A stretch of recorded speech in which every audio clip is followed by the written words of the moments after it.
Computer. ఈ రెండు అనేవి మనకి బయోమోడల్ దృశ్యోపకరణాల్లో ఉంటాయన్నమాట. అండ్ మనకి నిర్వచనాలని ఎలా గుర్తుపెట్టుకోవాలి? అబ్బా ఎంత పెద్దగా ఇచ్చేస్తారు అసలు. నిర్వచనాలు ఎలా గుర్తుపెట్టుకోవాలంటే ఏం లేదు, చాలా ఈజీ. సాంప్రదాయక పద్ధతులు యూస్ చేసి, ఓకే, సాంప్రదాయక పద్ధతులైన యూస్ చేసి విద్యార్థులకు బాగా అర్థమయ్యేలా చెప్పడాన్ని ఇక్కడ మనం అర్థం చేసుకోవాలి. సాంప్రదాయక, ఈ కాలంలో ఎవరండి సాంప్రదాయంగా ఉంటున్నారు? ఇదంతా ట్రెండింగ్ కదా.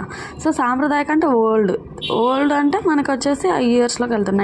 NPE 1986 అని చెప్పి సాంప్రదాయంగా ఉండండి, పద్ధతిగా ఉండండి అని చెప్తారు కదా 1980s కాలంలో.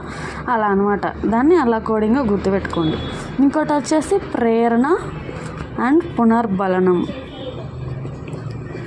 ప్రేరణ పునర్బలనం వలన బోధనోపకరణాలు ఉపయోగించి విద్యార్థులకు పాఠాలు అర్థమయ్యేంత విధంగా చెప్పవచ్చు అని చెప్పి మనకి ఎవరు చెప్పారు అండి అంటే ప్రేరణ పునర్బలనం బయర్డ్. పునర్బలం, దీన్ని ఇలా గుర్తుపెట్టుకోండి, పునర్బలం బయర్డ్, ఇలా గుర్తుపెట్టుకోండి. అండ్ ఇంకోటి వచ్చేసి ప్రేరణ వల్ల మనకి ఏముందండి, ప్రేరణ వలన మనం అనేది గుర్తుపెట్టుకోవచ్చు అన్నమాట. ఇంకోటి ప్రేరణ, వర్గీకరణ అండ్ అలాగే సన్నివేశం. ఈ మూడు వచ్చేసి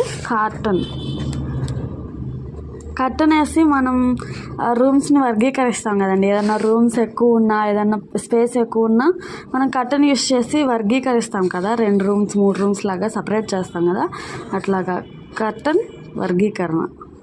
ప్రేరణ అనేది దీంట్లో కామన్గా ఉంది. పునర్బలన అయితే మనకి దీంట్లో లేదనమాట.